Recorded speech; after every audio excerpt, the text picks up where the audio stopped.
99,999টা শিৱলিংগ। গোৱালপাৰা গুড বাই কম আৰু মই যাম বুলি মাক ফুৰাব আনিছোঁ আৰু মা 12:30 বাজি। Guys welcome back to my YouTube channel.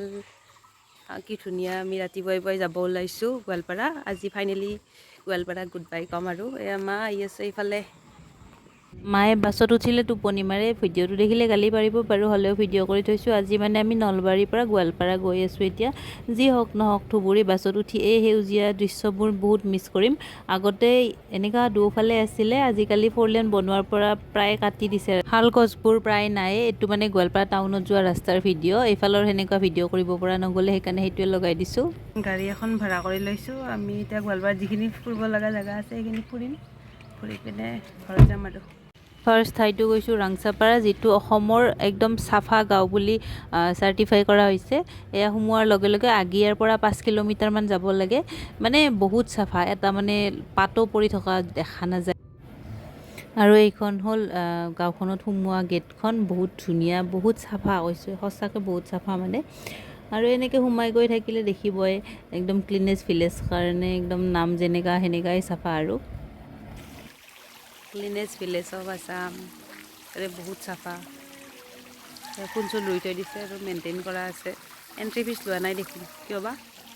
আমি ষ্টাৰ্টিঙত য'ত সোমাইছোঁ স্কুলখনৰ কাষত, তাত এণ্ট্ৰি ফিজ লোৱা নাই আৰু এনেই ধুনীয়াকৈ চাফাকৈ ৰাখিছে। বাঁহৰ এনেকৈ গেট বনাই দিছে, ভিতৰত গৈ ফটো উঠিব পাৰি। আৰু এনেকৈ খোৱা হোটেল মানে কি আৰু কিবা কিবি খোৱা বস্তু আছে আৰু এনেকৈ বহুত প্লেন্স আছে, ধুনীয়াকৈ মেইনটেইন কৰি ৰাখিছে আৰু সিহঁতে।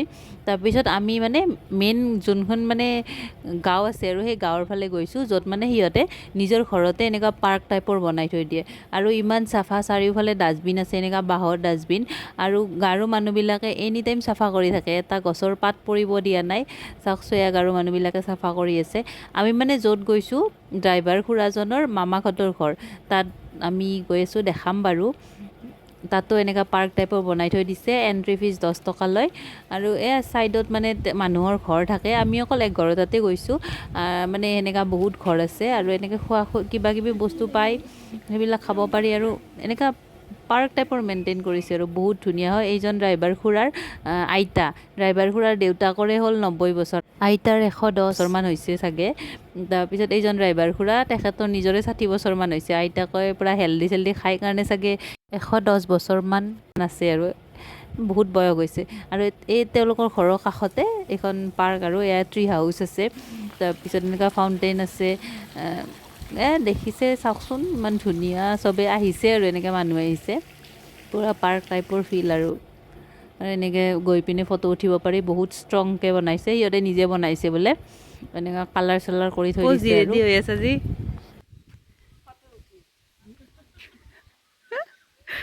ঘূৰি আহোঁতে মাক ৰবৰৰ গছ দেখাই আহিছোঁ। আমি নেক্সট যাম এতিয়া উৰপদ বিল।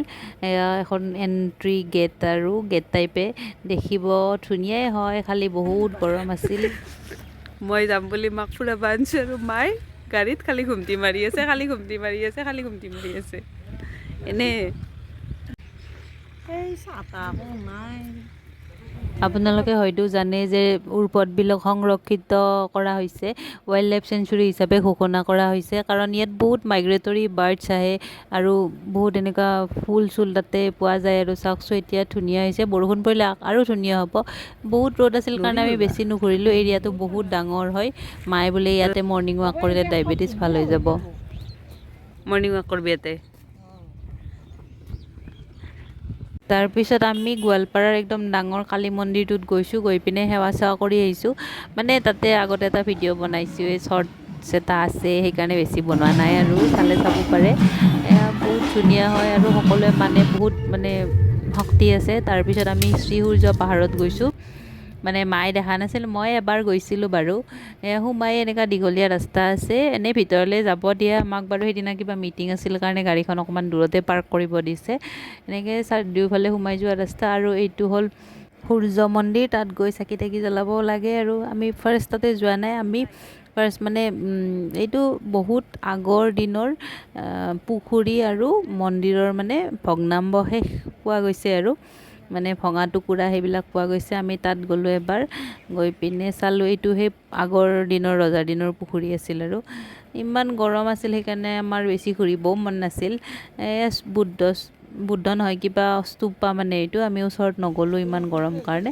তাৰপিছত আমি ছাইডেৰে গৈছোঁ য'ত মানে শ্ৰী সূৰ্য মন্দিৰত যিটো পূজা হয় যে, পূজা হোৱা মেইন ঠাইখিনিলৈ গৈছোঁ। এইটো মহাদেৱ স্থান বুলি কয়, যোনখিনিত মানে মেইন পূজা হয়। এনেকুৱা তললৈ নামি যাব লাগে, এই এইখিনি দেখিছে নহয়, তাতে মানে মেইন পূজাটো হয় আৰু পূজাৰীজনে আমাক কিবা কিবি ক'লে, মই পাহৰিলোঁ ইমান কি কৈছিলে। তাতে গ'লে বুজাই দিয়ে আৰু ইয়াতে বোলে গা ধুইছিল গণেশে, ৰখি আছিল, পাৰ্বতী গা ধুইছিল মানে, আৰু শংখ চক্ৰ গদা পদ্ম গোটেইবিলাক এনেকৈ শিলত অংকন কৰা আছে, সেইখিনি দেখাই দিছে আৰু 99,999টা শিৱলিংগ আছে আৰু ইয়াত মানে সূৰ্য পাহাৰক দ্বিতীয় কাশী বুলিও কোৱা হয়। এইফালে গংগাৰ পানী আছে, সেই চাব গৈ আছোঁ। অলপ চিৰি দি উঠি যাব লাগে, গোটেই পাহাৰে আৰু চাৰিওফালে। আকাশী গংগা বুলি কয় এইখিনি জেগাক, মানে ইয়াতে পানী আছে ভিতৰত সেনেকৈ ল'ব লাগে। এইখিনি মানে বহুত আগৰ পৰা আছে আৰু এইখিনি দেখিছে ন, এইখিনি যজ্ঞ ভূমি হয়। আগৰ দিনত ৰজা মহাৰজাসকলে মানে যজ্ঞ কৰিছিল আৰু ইয়াত। এইফালে স্তূপ কেইটা আছে, সেইফালে এনেকুৱা খোজকাঢ়ি যাব লাগে। ঠিকছে ৰ'দ হ'লেও আৰু ভৱিষ্যতত নাহিম চাগে, সেইকাৰণে ক'তনো আহিম, সেইকাৰণে ৰ'দ হ'লেও চাই যাওঁ আৰু 50টামান চিৰি উঠি যোৱাৰ পিছত এই মস্ত ডাঙৰ স্তূপাটো দেখিব পোৱা যায়। বহুত ডাঙৰ হয়, শিলতে কাটি এনেকৈ থোৱা আছে আৰু 3টা আছে একেলগে। তাৰপিছত আমি বিষ্ণু যজ্ঞ ভূমি চাব গৈছোঁ, য'ত মানে দেৱীয়ে যজ্ঞৰ কাৰণে যিখিনি জুই জ্বলাইছিলে এতিয়াও জ্বলি আছে 7 ফুট তলত। তাত আমি কিবা মনত ভাবি পিনে তাতে ঘিউ ঢালিলে জুইখিনি এতিয়াও ধোঁৱা ওলাই আছে, কেতিয়াও নুমুৱা নাই মানে। ফাইনেলি চাব লগাখিনি চালোঁ গোৱালপাৰাত শ্ৰী সূৰ্য মন্দিৰ, তাৰপিছত ক্লিনেষ্ট ভিলেজ অসমৰ, তাৰপিছত আৰু উৰ্পদ বিল চালোঁ আৰু এই শ্ৰী সূৰ্য পাহাৰখন বহুত ডাঙৰ, একদিনত মানে ঘূৰি কেতিয়াও শেষ কৰিব নোৱাৰি বুলি কৈছে।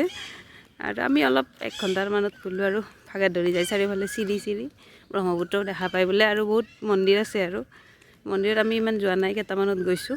সেয়াই আৰু ঘূৰি আহোঁতে কৃষ্ণাইৰ ফেমাছ ৰাকেশ কেবিনৰ পৰা গোৱালপাৰাৰ ফেমাছ বাখৰ ল'লোঁ।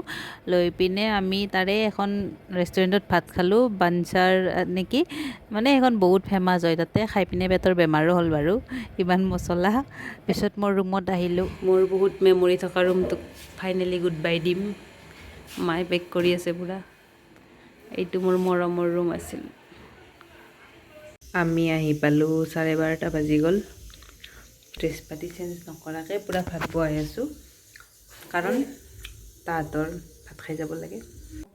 কাৰণ বস্তু লৈ অহা মানুহটো আৰু ড্ৰাইভাৰটোৰ এই ৰাতি 9টামানত গোৱালপাৰাৰ পৰা ওলাইছিল, একো খোৱা নাই আৰু হোটেলো বন্ধ আছিল, সেনেকৈ খাব পৰা নাছিল। তো ঘূৰিও যাব, যিহেতু ৰাতি 12:30 বাজিল, সেইকাৰণে আমিয়ে বনাই খুৱাই পঠালোঁ।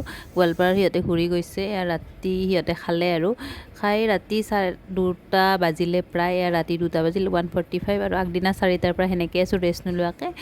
ফাইনেলি শুব ওলাইছোঁ। Good night.